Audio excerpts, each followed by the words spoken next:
우리들은 계속해서 고린도전서 말씀을 보면서 지난 시간에는 고린도 교회 안에 육신에 속한 자의 모습이 어떠한지를 살폈습니다. 하나님께서 하나님의 백성들에게 성령의 은사를 부어 주었던 그 의도는 하나님께서 그들로 하여금 하나님이 주신 그 은혜가 어떤 은혜인지를 알고 그 주님의 은혜로 인해서 사는 날 동안 예수 그리스도만을 자랑하는 믿음의 인생이 되게 하기 위해서 주님이 놀라운 성령의 은사를 부어 주셨죠. 그런 하나님의 목적, 그런 하나님의 의도와는 상반되게 고린도 교회 성도들은 그 하나님의 성령의 은사를 자신의 어떤 자격이나 자신의 능력이나 자신의 어떤 노력으로 인지하고 그것을 다른 사람이 없는 모습을 통해서 평가하고 차별하고 그 가운데 자기의 우월함을 드러내므로 다른 사람을 깎아내리고 자기는 드높였던 인간된 자신의 모습을 자랑했던 고린도 교회의 모습을 보았습니다. 여러분, 실제로 교회 안에는 여러 다양한 믿음의 수준에 있는 분들이 함께 교회로 모여 예배하는 곳이 교회죠. 때문에 교회 안에는 갈등이 없고 문제가 없는 교회가 있는가? 세상에 그런 교회는 없어요. 모든 교회마다 다 다름이 있고 틀림이 있고 다양함이 있기 때문에 그 속에는 크고 작은 갈등이 있고 문제가 있을 수 있다는 거예요. 그러나 그 중에 오늘 우리가 계속해서 보고 있는 내용은 교회 속의 신앙의 문제에 대한 부분이죠. 나는 특별히 그다지 예수 믿는 신앙생활 가운데 크게 잘못하고 있는 것은 없는데 그 어느 구역의 어느 성도, 그 사람은 정말 문제가 심각하다. 그러면서 자신은 하나님 앞에 그다지 신앙생활에 잘못된 점을 인지하지 못하고 다른 사람의 어떤 잘잘못을 평가하고 판단하고 그것을 다른 사람에게 말로써 정죄하게 되어질 때 교회는 그런 어떤 자기 자신을 객관적으로 보지 못하는 그런 성도들 때문에 몸살을 앓는 경우가 비일비재합니다. 여러분, 그래서 어떤 성도가 지혜롭고 성장해 가는 성도인가? 예를 들어 내 눈앞에 보이는 다른 성도의 잘못된 모습이 보일 때 그 잘못된 모습을 평가하고 판단하기에 앞서 그 모습이 내게도 있을 수 있다는 거예요. 저 성도의 연약함이, 저 성도의 부족함이, 저 성도의 안타까운 모습이 내게도 있을 수 있다라고 하는 생각을 늘 지녀야 된다는 거죠. 그래서 다른 성도의 연약한 문제를 봄으로 내 안에 있는 내 자신의 심각한 영적인 실체를 볼 줄 아는 그가 하나님 안에서 그 믿음이 성숙해져 가고 성장해 가는 성도의 모습이다 말할 수 있습니다. 저는 여러분도 아시다시피 이 말씀을 연구하고 강단에 서서 설교를 전할 때 원칙이 있습니다. 절대 강대상에서는 치는 설교하지 말자. 치는 설교, 소위 한두 사람을 타깃을 삼고 말씀으로 그 사람을 말 그대로 깎아내리는 책망하는 설교, 영적인 폭행이죠. 그래서 저는 늘 설교할 때 원칙이 본문 중심의 설교만 하기로 지금까지 쭉 그렇게 살아오고 있습니다. 그런데 설교를 전하다 보면 말씀과 정면으로 대치되어져 있는 그런 상황에 있는 성도가 있을 수 있죠. 이 말씀을 하면 저 성도의 지금의 삶의 처지, 그 상황은 말씀과 삶의 현실적인 모습에 정말 잘못되어져 있는데 이 말씀을 곧이곧대로 전하면 그 성도가 마음의 상처를 받는 건 아닌가. 이 말씀을 그대로 전하게 되어지면 그 성도가 혹 실족하게 되어지면 어떡하나. 그런 어떤 고민들을 할 때가 한 번씩 있습니다. 그것을 두고 계속 기도하면서 주님 앞에 해야 됩니다. 하나님, 이 말씀 어떻게 해야 되죠? 주님이 주신 말씀인데 그대로 전해야 될 텐데 이 말씀 그대로 전하면 이 말씀과 상반된 위치에 그 상황 속에 있는 성도가 혹 실족하면 어떡하죠? 설교하는 제 입장에서는 늘 어떤 그런 부분을 눈에 보여질 때 고민하게 되고 기도하게 되어지죠. 그럼에도 불구하고 다른 성도들을 위해서 다른 성도, 다른 하나님의 교회 분들이 하나님의 이 모든 말씀을 받아 먹고 살아야 하기 때문에 하나님 앞에 내어 맡기고 말씀을 전할 때가 있습니다. 그리고 그 결과를 조금 있으면 알게 되죠. 아니냐 다를까 그 말씀을 들어오고 난 이후에 마음에 걸렸던 성도분이 찾아옵니다. 찾아와서 목사님 할 얘기가 있습니다. 그러면 제 마음이 어떨까요? 쿵 하는 거예요. 어쩌지 큰일 났나. 그런데 의외의 반응을 보일 때가 참 많습니다. 무슨 말이냐면 목사님 그 주일날 하신 말씀 있죠. 그 말씀 어느 성도가 들어야 되는데 맞죠? 그 성도가 그 말씀 듣고 좀 변화되어야 될 텐데 제가 황당해집니다. 본인 때문에 참 가슴 졸여 기도했던 제 마음이 그분 눈에 보이지 않는 모양인가 봐요. 무슨 얘기일까요? 우리들은 나를 나 스스로 모른다는 거예요. 우리는 그렇게 내 자신에 대해서 잘 안다라고 얘기일지 모르나 하나님 앞에 살아가는 내 자신의 믿음의 실제적인 그 모습을 객관적으로 볼 수 있는 안목이 많이 였다는 겁니다. 여러분, 그래서 오늘 우리들은 고린도 교회의 이 모습을 보면서 이 말씀은 누구에게 주님이 하고 있는 말씀인가? 고린도 교회 성도들에게 하신 말씀이면서 동시에 고린도 교회 안에 내재되어져 있었던 영적인 그 어떤 문제는 오늘 내 안에 있는 믿음의 문제일 수도 있고 우리 교회가 처해 있는 교회의 문제일 수도 있기에 100% 오늘 이 말씀은 하나님이 내게 주시는 말씀이라 여기셔야 된다는 거예요. 오늘 말씀의 제목이 성장해가는 성도인데 1절부터 3절까지 우리가 지난주에 봤을 때 사도 바울은 고린도 교회 성도들을 어떻게 불렀느냐면 어린아이라고 불렀습니다. 그리고 비슷한 말은 육신에 속한 자로 그렇게 말씀을 했다는 거죠. 왜 그렇게 불렀는가? 신령한 자같이 바보로 대할 수 없고 어린아이처럼 저조로 대해야 될 그런 수준에 처해 있는 상황이었기 때문에 바울이 고린도 교회 성도들에게 너희들은 어린아이다. 너희들은 육에 속한 자다. 여러분, 그렇게 정면으로 자신이 개척했던 교회 멤버들, 교회 성도들에게 영적으로 무시하고 그들의 어떤 영적인 자존감을 어떤 그 모습을 강하게 부정하면서까지 강한 어조로 이렇게 책망하고 있는 의도가 어디 있을까? 성장하라는 거예요. 내가 개척하고 내가 눈물비를 기도했던 고린도 교회 성도들아, 왜 어린아이의 믿음의 수준에 머물러 있느냐? 제발 성장해라.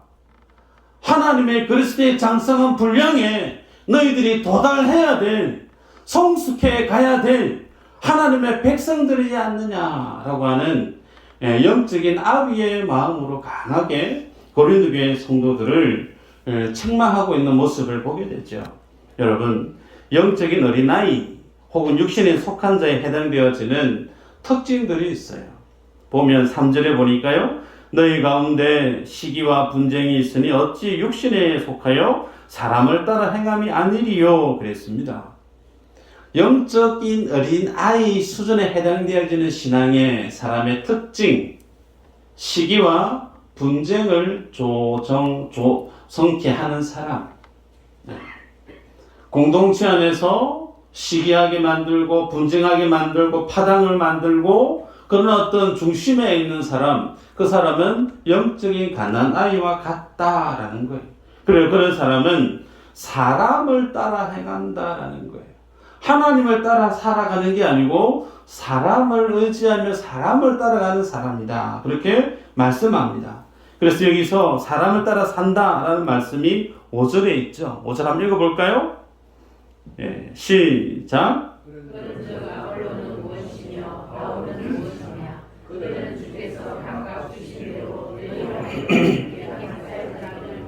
아멘. 여러분, 이 모습이요, 오늘날 현대 안에 살아가는 많은 교회 안에 분쟁, 갈등이 있는 대표적인 사례라 할 수 있습니다. 교회 안에 파당이 생기고 그룹이 두드러지게 나타나고 갈등이 있는 그 중심에는 항상 중심 역할을 하는 인물이 있다는 거예요. 그 중에는 목회자가 있을 수 있고 교회의 유력한 장로나 혹은 집사나 권사나 그런 어떤 90점을 이루는 사람들이 있었다는 겁니다. 고린도 교회의 경우는 두 가지인데 성령의 언사를 강조했던 것 한 가지, 또 하나는 사람을 따라 행했던 한 가지, 두 가지가 결합되어져서 고린도 교회는 나는 아볼로파다, 나는 게바파다, 나는 그리스도파다, 그렇게 사분오열되어 있었던 모습을 우리는 지난번에 보았습니다. 생각해보면 자신이 성령의 은사를 경험하고 믿음의 성숙을 일구는 과정 속에 자기에게 영적인 가르침을 영향을 많이 주었던 지도자, 소위 아볼로, 사도 바울은 에베소에 가고 없고 이제 현직 사역자인 아볼로로부터 내가 많은 영적인 도움을 받았으니까 아볼로만큼 훌륭한 사역자 없다. 나는 아볼로를 위해서, 아볼로 지도자를 통해서 난 하나님 앞에 믿음의 삶을 살 것이다. 어떤 사람은 바울이고, 어떤 사람은 베드로고, 어떤 사람은 예수 그리스도고. 여러분, 그래서 사분오열되어져 있는 분쟁, 갈등의 그 핵심은 다른 사람에게 영향력을 미쳤던 지도자를 중심으로 교회가 차별화되어지고 차별화되어지면서 다른 사람들을 깎아내리고 내가 더 우월하다라고 하는 자랑을 일삼았던 모습이 고린도 교회의 모습이죠. 그런 모습을 통해서 육신에 속한 사람, 사람을 따라 행하는 사람, 그렇게 사도 바울이 책망하는 것을 보게 됩니다. 여러분, 우리들은 믿음의 성장의 과정을 늘 밟고 가기 마련인데 그 과정 속에는 어린아이의 신앙의 수준을 통과할 수 있습니다. 그러나 어린아이의 수준에서 계속 머물러 버리게 되어지면 그 사람은 영적 성장을 이루지 못하는 영적 질환을, 장애를 가지고 있는 성도다 말할 수가 있죠.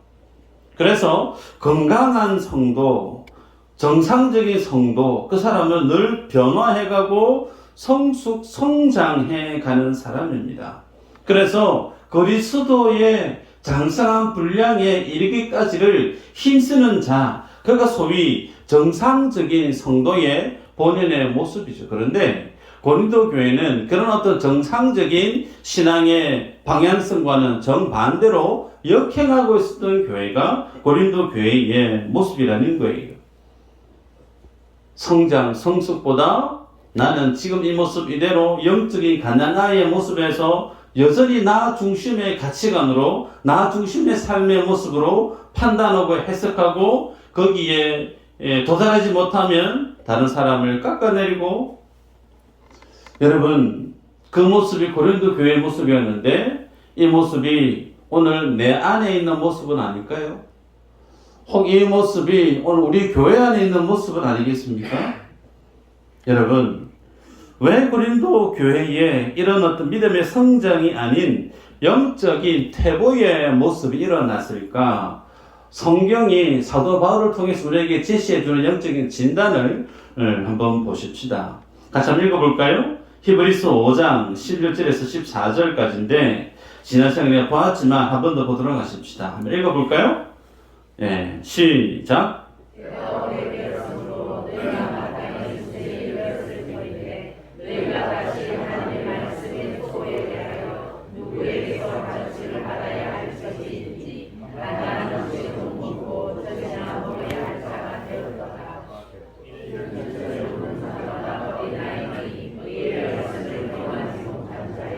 단단한 음식은 장성한 자의 것이니 그들은 지각을 사용함으로 연단을 받아 선악을 분별하는 자들이니라. 아멘. 자, 여기서 보면요, 12절에 때가 오래되었으므로 그랬어요. 때가 오래되었다. 소위 예수 믿고 신앙생활을 한 지 오래됐다는 거예요. 그래서 오래되었으니까 히브리 기자는 초대교회 성도들에게 너희들은 이제 때가 오래되어져서 오히려 선생의 위치에서 다른 이들을 케어하고 섬기는 어떤 영적인 지도자의 삶을 살아야 될 모습이 아니냐라는 거죠. 그러면서 양육자의 위치에 있어야 되는데 도리어 지금 가르침을 받고 있는 이 상황이 도대체 어찌된 일인가. 그래서 젖을 먹는 어린아이 수준에서 멈춰버린 그 이유를 13절에 의의 말씀을 경험하지 못했기 때문이다 그랬고, 14절에는 연단을 받아 선악을 분별하지 못하고 있기 때문이다 그렇게 말씀을 해요. 조금 더 깊이 볼까요? 성경에서 전에도 말씀을 드렸지만 하나님이 우리에게 의에 대해서 말씀을 하실 때 성경에서의 그 의는 세상에서 말하는 저스티스를 말하는 게 아니죠. 민법, 형법, 그런 어떤 세상의 법적인 개념에서의 의가 아닙니다. 성경에서 하나님이 말씀하시는 의의 의미는 관계 속에서 주님이 요구하시는 의의 모습이에요. 소위 하나님은 우리의 창조주시고 우리의 구원자시란 말이에요. 창조주시요 구원자 되신 주님 앞에 나라고 하는 사람은 그 주님의 자녀요, 하나님의 피조물이요, 하나님의 백성이요, 종이라는 거예요. 그래서 하나님과 나와의 관계 속에서 하나님이 그런 관계 속에 내게 요구하시는 그것이 뭐라는 거죠? 의라는 겁니다. 한 예가 있어요. 우리가 지난 시간에 지난 주 중에 새벽 예배 때 요한복음 12장 27절에 예수님이 이렇게 기도하시는 내용이 있었습니다. 지금 내 마음이 괴로우니 무슨 말을 하리요? 아버지여 나를 구원하여 이때를 면하게 하여 주옵소서. 그러나 내가 이를 위하여 이때에 왔나이다. 소위 예수님이 십자가 사역을 앞두고 기도하시는 거예요. 그런데 인간 되신 예수님이 십자가를 바라보실 때 너무 두렵고 무서운 거죠. 그러면서 주님 앞에 이때를 좀 면하고 싶다. 좋게 우리는 이해가 됩니다.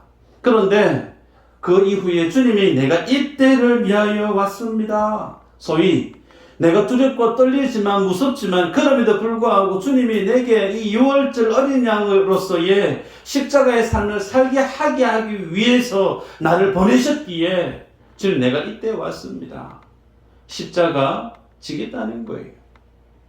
여러분, 성부 하나님이 성자 아들 되신 예수 그리스도께 내게 십자가의 길을 가게끔 주님이 명령하시고 주님이 그렇게 뜻을 보이시는 거예요. 그 아버지의 뜻을 아들 되신 성자 예수님이 너무나 잘 압니다. 뿐만 아니라 아버지 되신 성부 하나님이 성자 되신 예수 그리스도를 어떻게 사랑하시는지 예수님이 너무나 100% 하시는 거예요. 그래서 그 아버지가 그 아들에게 요구하시는 십자가에서 네가 죽어야 되라고 하는 그 십자가 사역에 대해서 두렵고 떨리지만 예수님이 그 하나님의 마음을 아시는 거죠. 그 주님의 사랑을 알고 그 주님의 선하심을 알고 그 하나님의 신실하심을 알아서 그 아버지가 아들 되신 예수님께 요구하시는 것을 아들 되신 예수님이 뭐 했다는 거예요? 죽기까지 십자가에서 복종했다는 거예요. 이것이 뭐죠? 의의 말씀을 경험했다는 거예요. 아버지 하나님이 아들에게 요구하시는 그 의를 그 아들이 아버지의 신실하심, 그 아버지가 어떠한 분인가를 알아서 그 아버지의 요구를 충족시킨 사랑의 관계 속에서 요구되어지는 그 의. 여러분, 그래서 영적인 갓난아이는 이 의의 말씀을 경험하지 못한 자다라고 말씀을 합니다. 그 말은 하나님이 우리에게 요구하시는 내가 하나님의 아들이고 네가 하나님의 자녀임을 주님 우리에게 말씀 가운데 확신 가운데 주었다라고 하면 그 의의 말씀이 우리 안에 뿌리가 내려질 뿐만 아니라 그 의의 말씀 우리 삶들 속에 드러나야 된다는 거예요. 그것은 하나님이 내게 요구하시는 소위 하나님이 몸으로 우리에게 주신 하나님의 교회 안에 하나님이 피 흘려 성령이 강하고 힘있게 하나되게 만든 교회의 하나됨, 이것을 위해서 네 자존심 좀 꺾어라. 네 생각 좀 포기해라. 네 욕심 좀 내려놓고 네가 원하는 그 모든 좀 포기해라. 내가 포기하고 내가 물러서고 내가 배려하고 내가 양보하면 교회의 하나됨이 이루어질 수 있는데 그 하나님의 말씀 앞에서 뭐 했다는 거죠? 내 생각을 포기해 본 적이 없다는 거예요. 하나님의 교회를 위해서 나의 가치, 나의 생각, 나의 욕심, 나의 자존심을 내려놓은 적이 없는 사람이 누구라는 거예요? 영적인 어린아이라는 거예요. 그 뜻이 의의 말씀을 경험해 보지 못한 자요라고 하는 말씀의 의미입니다. 오늘 나의 신앙의 현 주소를 정확하게 지적하고 있는 것 아닙니까? 교회에서 뭘 하려고 하면 의견 수렴 과정이 있죠. 그런데 모든 분들에게 다 이해되고 다 오케이 되어주고 다 좋게 여겨지는 그런 어떤 안이 있을 수 있을까? 야유회를 가자고 하면 산으로 가고 싶은 사람, 바다로 가고 싶은 사람, 들러 가고 싶은 사람, 저마다 가고 싶어하는 생각이 다 다릅니다. 그죠? 구역을 새롭게 편성을 하고 교회 어떤 행사를 추진해 나감에 있어서 모든 분들의 의견을 수렴을 하는 과정이 왜 없겠어요? 그럼에도 불구하고 수렴된 의견을 통해서 당회가 결정을 하고 교회가 정하고 선포하고 같이 하십시다라고 권할 때 의의 말씀을 경험한 자는 어떻게 행동할까요? 교회가 정했으니까 따라야죠. 어쩌면 이 모습이 생각할 수 있는 상식적이고 기본적인 신앙의 모습일 거예요. 그런데 나 싫다고. 왜 내가 그 구역에 가야 되냐고. 나는 그 구역자 싫은데. 왜 내가 그 일을 해야 되냐고. 나 그 일을 하기 싫은데요. 여러분, 하나님은 우리에게 하나님의 하나된 교회로 우리를 불렀다는 사실, 믿음의 성숙은 의의 말씀을 날마다 경험해서 그 말씀 앞에서 내 자신이 다스림을 받는 과정이 반드시 있어야 됩니다. 그 하나님의 말씀이 내 자존심을 꺾는, 그 하나님의 말씀이 내 생각을 꺾는, 그 하나님의 말씀이 내가 하면 순종하면 손해를 볼 수 있음에도 불구하고 그 과정을 반드시 통과하는 과정이 있어야 된다는 거예요. 여러분, 사도 바울이 고린도 교회 성도들에게 그런 모습이 없었다고 책망하는 겁니다. 그 모습들 중에 첫 번째가 사람을 따라 행했다. 소위 사람을 의지했다는 거예요. 신앙생활에 있어서 첫 번째 우리가 유념해야 될 사실이 하나님을 바라고 하나님의 말씀을 중심으로 믿음의 삶을 살아가야 되는데 하나님이 아닌 사람을 따라 살아가다 보면 그의 믿음이 퇴보하게 되어진다는 거예요. 여러분, 사람은 사랑의 대상이지 신뢰의 대상이 아니죠. 5절 이후로 얘기합니다. 아볼로는 무엇이며 바울은 무엇이냐? 그들은 주께서 각각 주신 대로 너희로 하여금 믿게 한 사역자들이니라. 그냥 하나님이 우리로 하여금 하나님을 믿게 만든 지도자, 도구라는 거예요. 그래서 하나님이 우리에게 주신 그 사람으로부터, 지도자로부터 하나님이 어떤 분에게 대해서 알아가게 되어지는 그것으로 만족하면 되는 거죠. 자, 그런데 그 선을 뛰어넘어서 다른 이들을 폄하하고 다른 이들을 치해버리게 되어지면 하나님의 교회가 사분오열되어질 수밖에 없다는 겁니다. 여기에 대해 바울이 6절, 7절에 보면 믿음의 질서를 이렇게 세웁니다. 나는 심었고 아볼로는 물을 주었으되 오직 하나님께서 자라나게 하셨으니 그런즉 심는 이나 물 주는 이는 아무것도 아니로되 오직 자라게 하시는 이는 하나님뿐이니라. 네. 오직 자라게 하시는 분은 하나님뿐이니라. 고린도 교회 성도들에게 믿음의 성숙을 요구하면서 너희들이 믿음에 성숙해 하는 그 일은 아볼로도 아니고 바울도 아니고 게바도 아니고 너희들로 하여금 자라나게 하시는 이는 하나님이라는 사실을 강조하고 있습니다. 사람을 중심으로 해서 믿음의 삶을 살아서는 안 된다라는 부분을 강조하고 있어요. 여러분, 제가 여러분을 위해서 기도하고 말씀으로 섬길 때 가장 제가 행복한 것은 여러분들이 아무런 생각하지 않고 마음문을 열고 하나님의 말씀을 하나님의 말씀으로 받아 드리는 거죠. 수용하는 거죠. 그거면 족한 거예요. 여러분을 위해서 구역장과 권찰분들이 한 주 동안 말씀을 준비하고 기도해서 구역 예배를 인도할 때 그 구역 예배 속에 정말 웃음이 있고 감동이 있고 은혜가 있으면 그것으로 족한 거예요.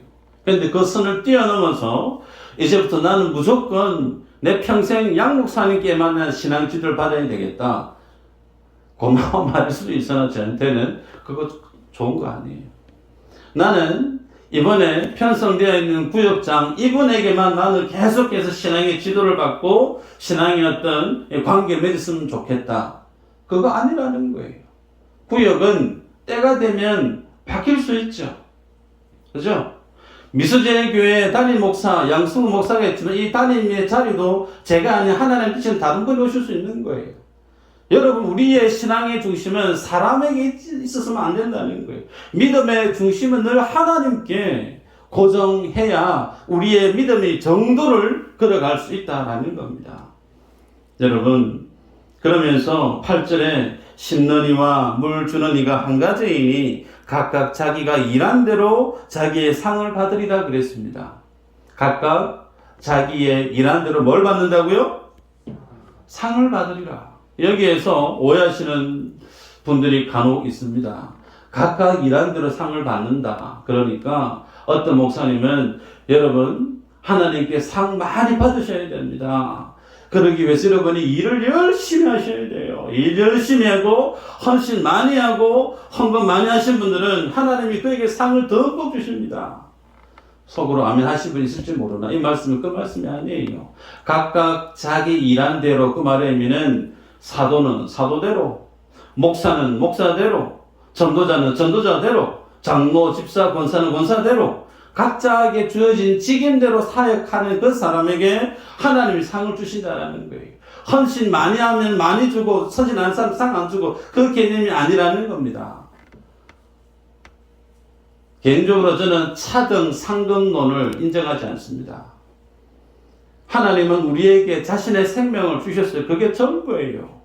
예수를 우리에게 주셨단 말이에요. 그 주님이 주신 생명이 뭔지를 모르니까 또 다른 상을 꿈꾸는 자들이 교회 안에 실제 많습니다. 예수의 생명, 예수의 영광을 모르기 때문에 그것을 기본으로 깔고 내가 일구어낸 것으로 하나님께 뭔가를 받고 싶어하는 이 세상의 논리가 성경 안에 신앙생활 안에 스며들어서 그래서 하나님 앞에 충성하는 것도 경쟁하듯이 나오는 분들이 있고 그것을 교회 운영의 원리로 잘못 쓰시는 목사님들도 교회 안에 많습니다. 복음 아니에요. 진리 아니에요. 하나님은 우리 각자에게 주어진 사명이 있어요. 목사는 목사대로, 장로, 권사, 집사는 집사대로 그 주어진 직분 가운데 그 주님의 은혜로 주님이 나를 목사로 불렀구나. 주님이 나를 이 자리에 헌신으로 불렀구나. 그것 자체가 뭐예요? 영광이에요. 그것 자체가 감사예요. 그 주님께 쓰임받는 것이 얼마나 큰 영광인지를 모르기 때문에 또 다른 것을 기대하는 심리가 우리 안에 있다는 겁니다. 여러분, 두 번째 영적인 의나의 특징이 뭐냐면 신앙의 성장을 성령의 신비한 은사에 두는 경향이 있다는 거예요. 신앙의 성장을, 믿음의 성숙을 성령의 은사로 기준을 잡는 경향이 있다. 여러분, 그렇게 신앙생활 하게 되어지면 신앙생활이 위태위태해집니다. 말씀을 한번 볼까요? 데살로니가 후서 2장 9절에서 12절인데 한번 읽어보십시다. 시작.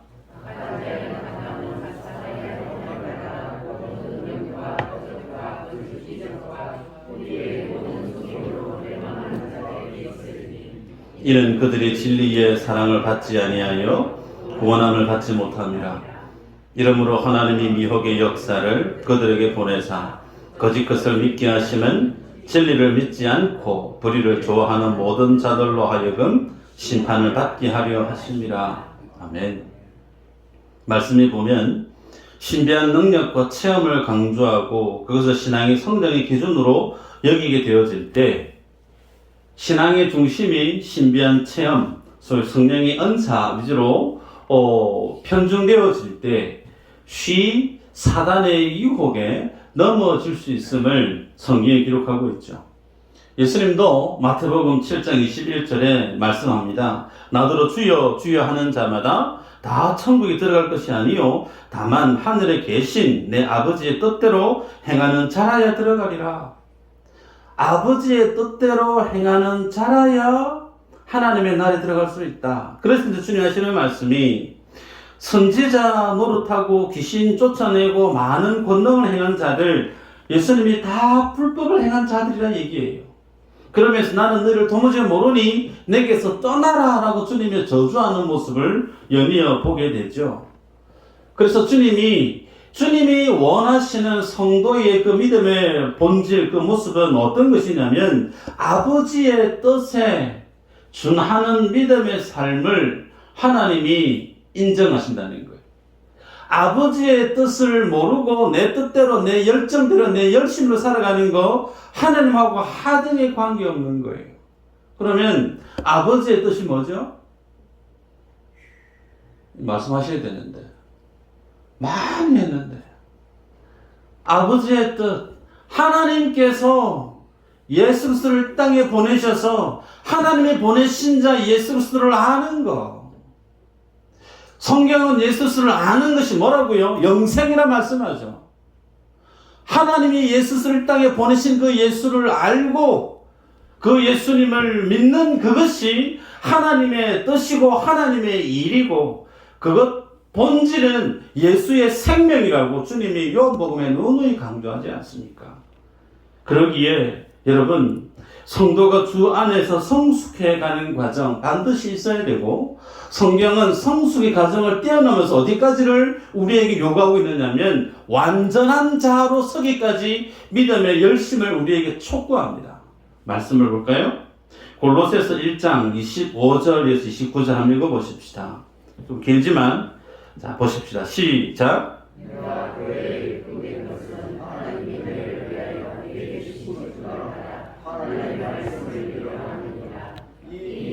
만세와 만대로부터 감춰졌던 것인데 이제는 그의 성도들에게 나타났고 하나님이 그들로 하여금 이 비밀의 영광이 이방인 가운데 얼마나 풍성한지를 알게 하려 하심이라. 이 비밀은 그리스도시니 곧 영광의 소망이니라. 우리가 그를 전파하여 각 사람을 권하고 모든 지혜로 각 사람을 가르치면 각 사람을 그리스도 안에서 완전한 자로 세우려 함이니 이를 위하여 나도 내 속에서 능력으로 역사하시는 이의 역사를 따라 힘을 다하여 수고하노라. 사도 바울이 내가 힘을 다해서 사역한다.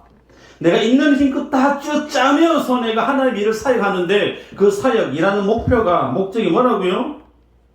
그리스도 안에서 완전한 자로 세우려고 하나님을 예배하는 성도 한 사람 한 사람을 하나님 안에서 완전한 자로 세우기 위해서. 그러면 질문이에요. 그리스도 안에 완전한 자는 어떤 자가 완전한 자인가? 말씀 읽었죠? 예수 그리스도 어떤 분인가? 만세, 만대전에 감춰졌던 그 예수 그리스도, 그 감춰졌던 예수 그리스도 안에 있는 하나님의 그 영광이 어떠함을 아는 것. 예수 그리스도의 영광이 어떤 것이 아는 자, 그가 뭐라는 거예요? 완전한 자라고 얘기합니다. 여러분 신앙생활 할 때 다른데 여러분 관심 가질 필요 하등이 없어요. 성경은 하나님은 우리를 예수 그리스도 땅에 우리에게 주셨고 예수 그리스도 안에 있는 그 하나님의 영광이 어떠함을 우리에게 깨닫게 하기 위해서 여러분에게 목사를 주셨어요.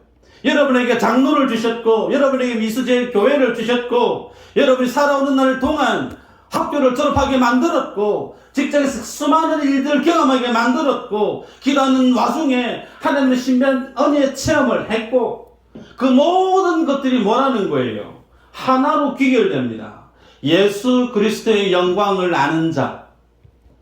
그것을 일구기 위해서 주님이 교회 안에 여러분의 인생 속에 허다히 많은 일들을 하나님이 총연출하시고 섭리하시고 있다는 거예요.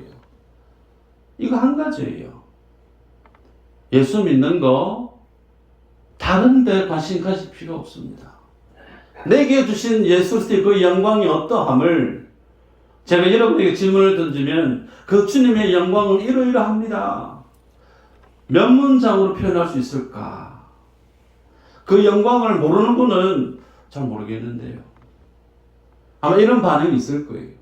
혹은 그 하나님의 영광을 아는 분은 그 영광 때문에 북받쳐서 쉼없이 믿음에 간증하시는 분도 있을 수 있어요. 여러분, 우리의 신앙의 방향성은 여기에 있다는 겁니다. 성숙은 어디에? 그리스도의 영광을 아는 자로 주님 우리를 이끌어가고 있고 거기에 믿음의 보조를 맞춰서 믿음의 삶을 살아야 되는데 중간에 사람을 보고 사람을 의지하고 예수 그리스도가 자랑해야 되는데 그 예수 그리스도를 자랑하지 않고 다른 어떤 하나님 우리로 하여금 하나님의 영광을 알게 하기 위한 도구들을 주셨는데 그 도구들을 자랑하는 본질은 이건데 도구를 가지고 막 자랑하는.